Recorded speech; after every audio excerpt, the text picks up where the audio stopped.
గౌరవ మంత్రివర్యులు పొన్నం ప్రభాకర్ గారి నియోజకవర్గంలో హుస్నాబాద్ ఇక్కడ వారు ఒక మంచి ఆలోచనతో ఆయిల్ పామ్ క్రాప్ డైవర్సిఫికేషన్ ఏదైతే రాష్ట్ర ప్రభుత్వం అనుకుంటుందో ఇది దృష్టిలో పెట్టుకొని రైతులకు ఒక భరోసా ఇప్పించడం.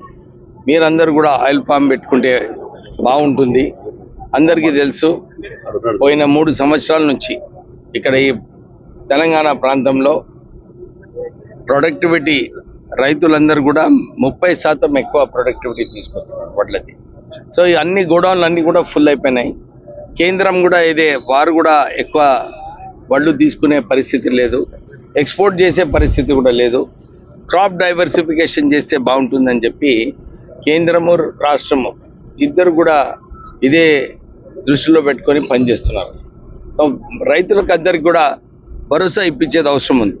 ఎందుకంటే వీళ్ళు ఈరోజు ఆయిల్ పామ్ ప్రారంభించిన తర్వాత 4 సంవత్సరాలు వెయిట్ చేసేది అవసరం ఉంది. కానీ రైతులకు ఈ 4 సంవత్సరాలలో కేంద్ర సబ్సిడీ, రాష్ట్ర ప్రభుత్వం సబ్సిడీతోని వారికి ఏం నష్టం లేదు. ఏదైతే వడ్లు వేసుకుంటున్నారో దాని ఆదాయము మనకు సబ్సిడీస్ ద్వారా 4 సంవత్సరాల వరకు వస్తుంది రాష్ట్ర ప్రభుత్వం నుంచి. సో రైతులకు ఏదైతే అపోహ ఉందో, అరే మేము 4 సంవత్సరాలు వెయిట్ చేయాలా, ఏమైనా అవుతుంది మన పంట అని చెప్పి వారికి అపోహలు ఉన్నాయి. కానీ ఈ 2 సబ్సిడీస్ వలన వారికి ఏం నష్టం కూడా లేదు. కానీ 4 సంవత్సరాల తర్వాత ఏదైతే ఆదాయం వస్తుందో ఆ ఆదాయము వడ్లు వేసుకున్న కన్నా ఎక్కువ ఉంటుంది. దాంతోపాటు వారికి మళ్ళీ రైతు భరోసా కూడా వస్తుంది, సబ్సిడీ కూడా కంటిన్యూ అవుతుంది. సో దీంట్లో చూసుకుంటే రైతులకు చాలా లాభాలు ఉన్నాయి.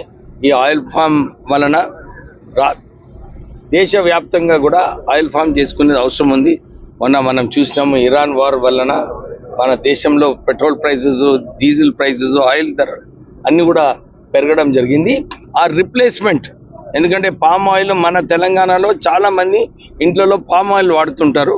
సో ఈ పామ్ ఆయిల్ ఇక్కడ ఫ్యాక్టరీ నర్మేటలో రాష్ట్ర ప్రభుత్వం 300 కోట్లతో ఈ ప్లాంట్ ఏదైతే పెట్టినారో ఈ రైతులకు కూడా చాలా ఈజీగా ఉంటుంది అక్కడికి వెళ్ళి వారికి ఆయిల్ కోసం ఈ నర్మేటా ఫ్యాక్టరీలో ఇవ్వడానికి.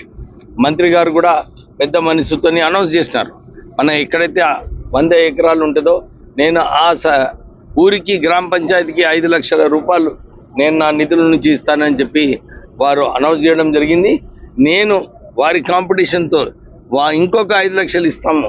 ఎందుకంటే ఈ ఫస్ట్ 50,000 ఎకరాలు ఏదైతే డిపార్ట్మెంట్ సిద్దిపేటలో చేయాలని ఆలోచనతో ముందుకు వెళ్తున్నారో ఈ 50,000 ఎకరాలు సరిగా మనము సక్సెస్ఫుల్గా చేస్తే ఎక్కువ మంది రైతులు ఇది దృష్టిలో పెట్టుకొని వారికి ఒక కాన్ఫిడెన్స్ వస్తుంది, ఒక భరోసా, నమ్మకం వస్తుంది.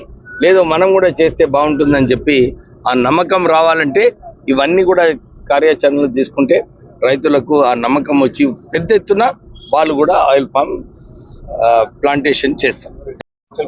హుస్నాబాద్ ప్రాంత రైతులందరికీ విజ్ఞప్తి చేస్తా ఉన్నాం.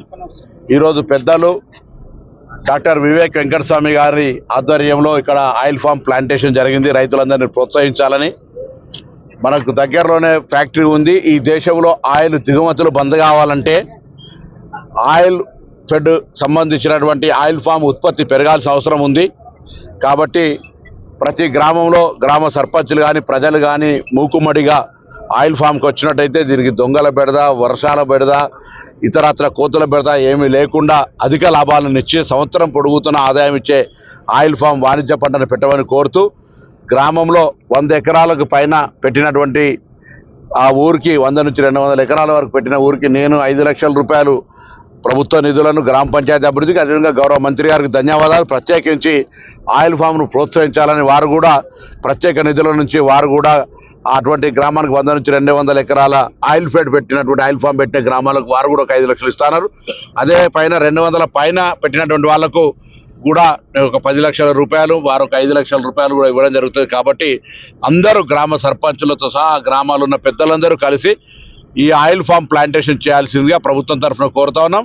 ఇది ప్రస్తుతం ఉన్నటువంటి వాతావరణ పరిస్థితిని ఎదుర్కోవడానికి కూడా ఉపయోగపడుతుంది. భవిష్యత్తులో నికర ఆదాయము, పర్మనెంట్ ఆదాయము, ఎటువంటి శ్రమ లేకుండా మధ్యలో అంతర్ పంటలు కూడా వేసుకోవచ్చు.